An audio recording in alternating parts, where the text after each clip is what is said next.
It's Sly Tiger with Sly Tiger Survival. So I just recently moved.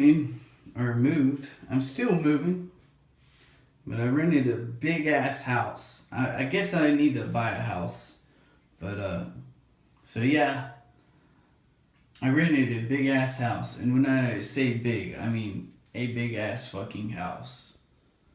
And I think I have about 1.5 acres. I forgot. So I have this spare bedroom that I was thinking about eventually making it into my little YouTube like studio, maybe. I don't know. But I have a bunch of junk laying around right now. So yeah, it's just a thought. But that's not what this video is about. This video, I figured I'd show a couple of my friends OPAP and chit chat here for a little bit. So here's my OPAP. It's one of it's the last wave of OPAPs that came in. The OPAP, it's a Yugoslavian made, and I guess it's off the M70B3. It's pretty much a semi-auto version, the M70B3. And I took off the huge OPAP stock or M70 stock and put on a Ace folding mechanism and a Manicore Arms triangle stock, the M100 or something. I like the M70 stock pistol grip, and right now it has just a Korean 40 round magazine, which they're alright. There's a lot better magazines, but you know, I think they had a good deal on the Korean 40 rounders, so I figured I picked up 4 or 5 of them. So I need to finish the wood a little bit more with the boiled linseed oil from Walmart.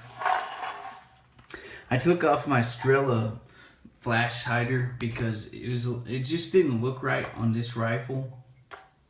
So right now I just have a Tapco birdcage, which I wish the bottom was covered because it'll spew up dust, and I live in the desert.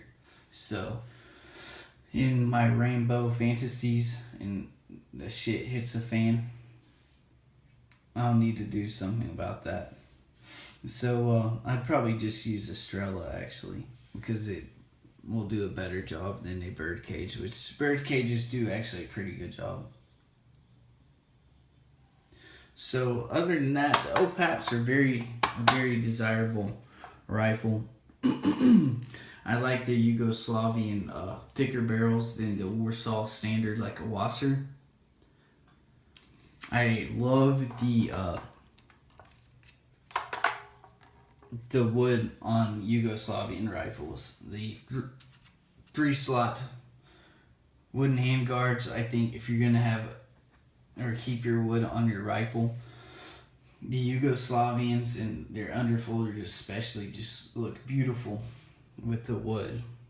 So they just really look nice. And if you ask me what my favorite 16-inch version of the 7.62 AK is, it's gonna be hands down the Yugoslavian M70 with a bulge trunnion or RPK trunnion. It's pretty much thicker right here and supposedly has a thicker receiver. So they did that to launch rifled grenades. You pretty much have a 5-round magazine of blanks, and then you screw off your slant brakes, and then they have this long little skinny tube, like about that long, and that you launch the grenades out of.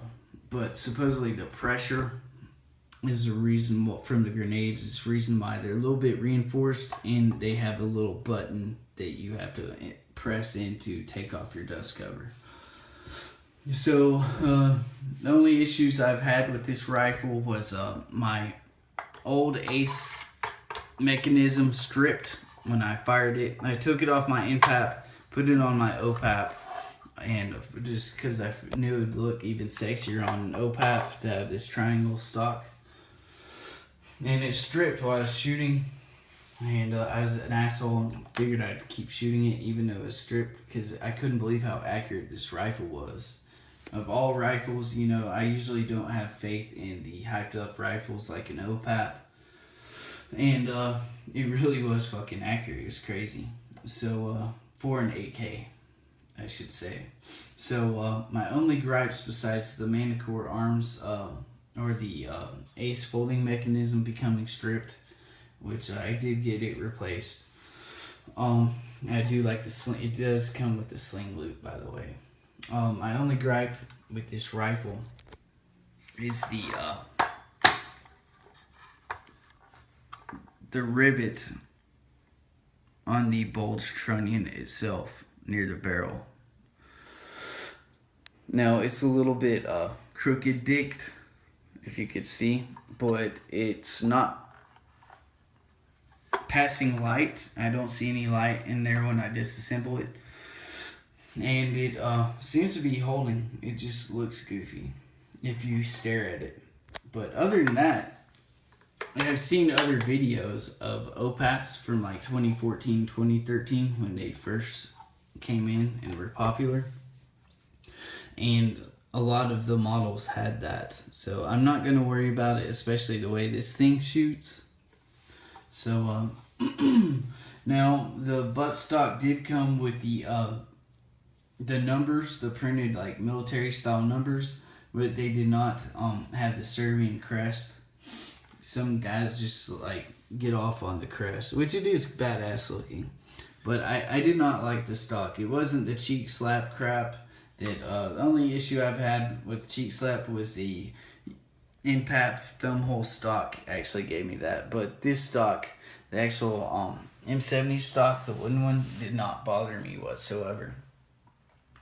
But I just didn't like it because it was fucking huge. It was like an RPK club stock almost. So and that's almost how I see this rifle actually. It's like a RPK carbine. But I just figured the side folding stock would just be badass, because it's almost just like my M70 AB2 underfolder, except, you know, it doesn't have the grenade sights and nor the night sights. It's like a more simplified version of it, and it's actually an import. So I figured I'd have a side folder to complement my underfolder. So here I am. I might put a light on there, and maybe if I could ever find a Yugo little side scope mount clamp thingy that goes really low, that you could also has the Picatinny rail to where you could also the middle hollowed out like the SM13 Arsenal rail that I have with my SLR 104. If I could find one for a Yugo that works and is low, I will definitely put optics. But until then, I'll just use the iron sights stripped down like this with max of light. But yeah, this is a badass rifle. Definitely likable. Maybe eventually I might seek a better, like, true birdcage flash hider to where the bottom doesn't have those slots. But it's pretty much a done deal. Thanks for watching and take care.